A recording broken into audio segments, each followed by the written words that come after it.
Well, happy Friday to you, Messiah Church. Pastor Tami here. I hope this message finds you well and looking forward to some warmer days ahead this weekend. I know I sure am. I want to start today with a word of gratitude. If you are someone who made a gift to the ministries of Messiah Church in 2025, you should have received in the mail a week or so ago a year-end giving statement, along with a letter of gratitude from me and a financial update from Pete Thorpe. He is our Servant Steering Team interim chair. In short, the year ended strong, and that is because of your faithful and generous giving to this community and the work that God has called us to do together. Now, if you did not receive a year-end giving statement and you're still looking for yours, you can contact Kari Stern. She is our Director of Finance, and she'd be really happy to help you with that. So I want to thank you for your faithful giving in the past and your continued giving to the work and the ministry and the mission of Messiah Church. All right. I also thought I'd take this opportunity to just give you an update on our Together for Tomorrow Capital campaign.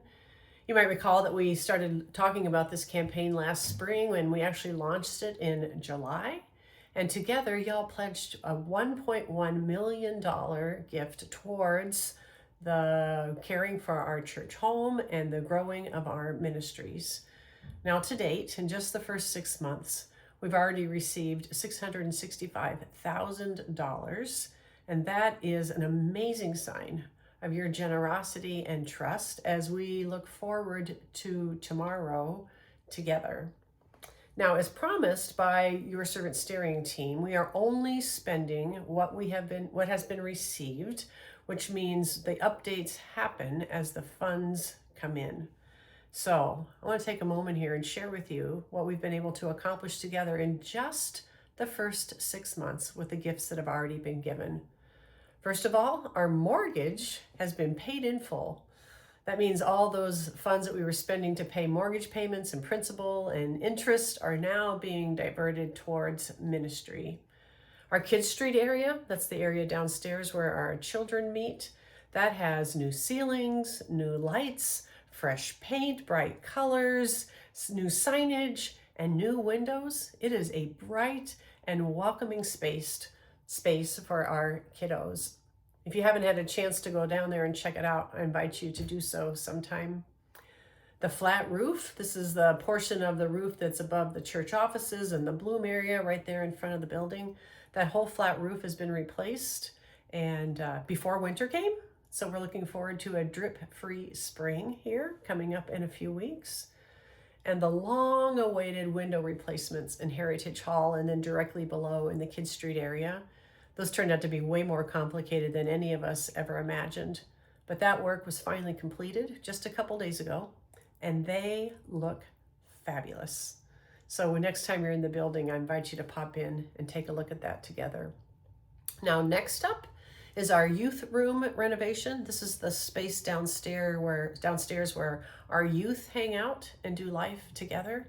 We already have conversations going. We have scope of work being determined and a schedule being put in place. So this work can begin as soon as our spring ministry season wraps up and then be completed before the fall so we can welcome back our youth to a bright, new, inviting space. And I cannot think of a better place to invest than in our children and our youth as we invest together in the future of our church. All right, this Sunday, the second Sunday of February, is a Sunday set aside by the United Methodist Church as Scout Sunday. And each year we come together on this Sunday to celebrate our relationship with the Scouts, but also to honor the Scouts and their leaders, and to give them an opportunity to say thank you to you, Messiah Church, for all that you do to support them. So when you come to worship on Sunday, you're going to see many Scouts out and about. They will be in service roles as ushers and greeters and in coffee hour, serving coffee and snacks. But you're also going to see them in leadership roles in worship as well. This is a Sunday we always look forward to together. So that's this Sunday coming up. The Sunday also happens to be Super Bowl Sunday, and so we're having a little fun around here at Messiah Church. We are having our very own Super Bowl. Get it? Super Bowl. We're inviting you to bring a can or 2 or 10 of hearty soup. Now this just happens to be cream of chicken soup, something I had downstairs in my cupboard, but we're inviting you to bring some hearty soup. I'm gonna go shopping this afternoon, get some soup with meat and potatoes and vegetables, and then bring them to church and put them on the table in front of the sign of which team you're gonna be cheering for this Sunday. Will it be the Seattle Seahawks or the New England Patriots? We'll have to just wait and see. But once those cans of soup are received, we will take them to our area food shelves to help fill the hunger gap in our very own community. This Sunday, we're also continuing in our sermon series, Finding Hope in Challenging Times. And Pastor Bethany's bringing us a message entitled Prisoners of Hope. You know, Scripture talks about us becoming prisoners of hope, people who cling to God's promises, even when the world feels so very uncertain and fragile. And so we're going to see once again how hope isn't just wishful thinking, but instead a daily choice to trust that God is still at work. All right, let me finish with this. This was shared with me on Sunday. It is the word hope is an acronym, and it stands for hold on with patient expectations.